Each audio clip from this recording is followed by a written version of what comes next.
Hello from our rooftop in Streatham. The sun was out this morning, but alas, she's decided to hide behind the clouds.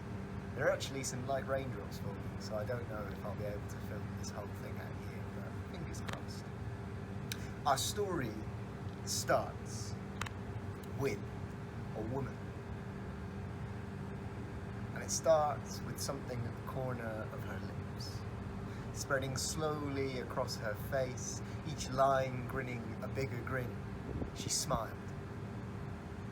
And then she felt her hands and body start to tremble in an ecstatic fashion that she had never felt before. She looked dead ahead of her. She couldn't believe what she was seeing. But that is the end. It starts with a man who no one could remember. Once there was a man who nobody could remember. Everyone who met him by some strangeness would forget him the very next day. Even his own mother, which you can imagine made for a very awkward day after the day of his birth. Imagine being her. You awake with a newborn baby in your arms that is not your own. Even though it was her. Now, being the kind-hearted lady that she was, she resolved to raise it as if it was her own, even though it wasn't. Even though, of course, it was. The only thing she didn't do was give our baby a name. That she always resolved to sleep on. And given the circumstances, she did a fine job. And after time passed, as it always must, our baby grew into a boy. And our boy grew into a young man who knew that he could not stay with his mother. He absolutely bamboozled her every morning and had to persuade her that he had always been there, and because she was kind-hearted, she went along. So, on a day he felt old enough, he set off to find his fortune and his place within the world. That was all he sought, was to fit and be remembered. And he thought to himself that he could achieve this through kind deeds. And so he strolled off. And as he was wandering, he came upon a child stuck in a well. And so he helped that little boy out of the well, and he thought, maybe this will be it. But the next day, the little boy did not remember him. He tried again. He kept going, and as he was walking up in a tree, he spied a kitten stuck. He thought, yes, I'll save the kitten. He climbed up the tree and brought down the kitten safely and let it go. It came straight back and licked his face, a sure sign that it trusted him. Very rare for cats to show affection, as I'm sure you know. The next day, the cat acted as if it had never met him before, which wasn't much to go on because that's just how cats are. And he figured maybe a cat wasn't the best measuring stick for this process. And he kept wandering on. And eventually, he found that there were just so many people in need of kind words. So many sat, desperate for someone to talk to, lonely on park benches, and so he would listen to them. And the next day, they would never know his face. He supposed to himself, people didn't seem to notice their faces either. Why should they remember him? He was beginning to become disillusioned. Years were ticking by and everything he tried was not working. Still, the strange affliction came upon him until one day, he met her. He had never met anyone quite like her. When he first met her, he supposed that her eyes were made of oceans, that her lips would taste like strawberries, and that her heart was made of gold. When she took one look at him, she just supposed one thing. She thought he looked kind. The two got to talking, and as they were talking, our man got very scared and ran away. Not to worry, he thought, try again tomorrow. Next time, talking led to laughter, and laughter led to him getting scared again, and he ran away again. And he thought to himself, not to worry, I'll try again tomorrow. And on the third day, talking led to laughter. and laughter led to a sunset stroll down by the banks of the river blue. And while the sun dipped pink over the horizon, they held hands and they kissed. And as they kissed, our young man was ecstatic because, well, he was certain he was in love. He had never met anyone quite like her, and he could never forget her. So surely, how could she ever forget him? Love would break his strange curse. Yes, that was what it is. It's just like all the stories. You can imagine his disappointment when he knocked on her door the next day and she did not know his face.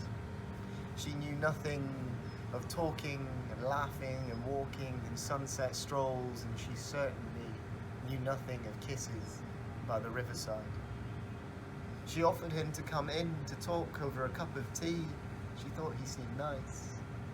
But our man was too distraught, too upset, too racked with pain, and so he left and went back into the world desolate, not knowing what to do with himself.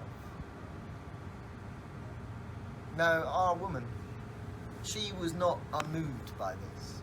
Even though she did not remember his visit the next day, from that day, she always felt like something was missing in her life. She could never quite put her finger on it.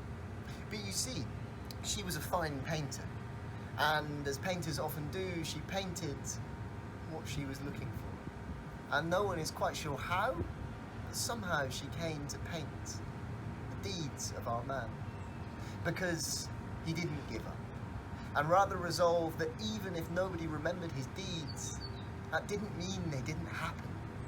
And so he did his best to bring kindness to the world. His actions prevented a war between the East and West. He helped a king find his lost crown.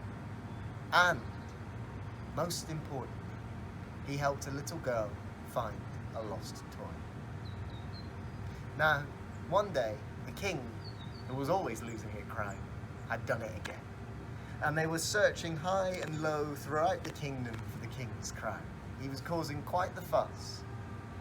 And our man had been called in to help once more. And he was looking around the throne room, when above the throne, he spied a painting. And the painting, he was so sure, depicted one of his deeds. And so he looked to the king and said, "My lord, will you tell me the name of the painter who painted this?" And the king said, "I should give you anything you should like, if you can find my crown. Now, come on, find it. I know you can do it. You've done it before. Come on. I need it back. I really do. It's quite stressful for me, actually, if you could speed it up." And so our man looked as fast as he could, and sure enough, the crown was procured from underneath the king's own bottom pillow. "Ah!" said the king. "Oh, I was sitting on it all along. Embarrassing, but rather funny, you have to concede. Now, what was it again you wanted? You see, I am the king, and I will reward you with anything you ask for." And our man said, "Your Majesty, there's nothing more I need than the name of that painter." And the king said, "A name? A name?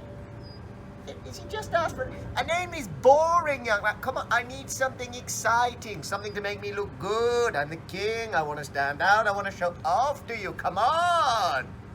"Just the name, please, your Majesty," repeated our young man.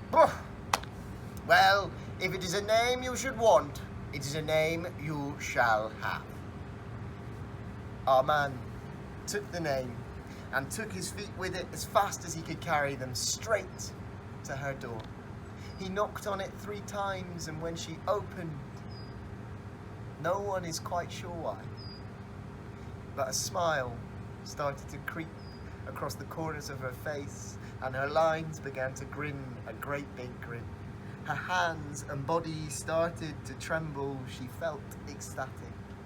She looked straight ahead of her and said, "It's you." And he looked back at her and said, "Do you remember me? Do you remember me now?" And she took him into her arms and said, "Yes, I remember you. I don't know how I ever forgot you. And he told her everything of the strange affliction and the strange curse. And she just held him. And he wept with joy because finally someone had remembered him. And she started to weep too, because what she had always been missing was found. Something must have changed that day. Our man recalled that the king had remembered him. He wasn't sure what he had done, but he hoped, even if nobody remembered his deeds from that day on, that she would always remember him. And she did. They stayed where they belonged, in each other's hearts and each other's minds. And our young woman, she even gave our young man a name. She called him Kindness, after his actions. And they lived on happily until the end of their days. Thank you very much for listening, everybody. I hope you have a wonderful afternoon. It's been a pleasure. See you soon.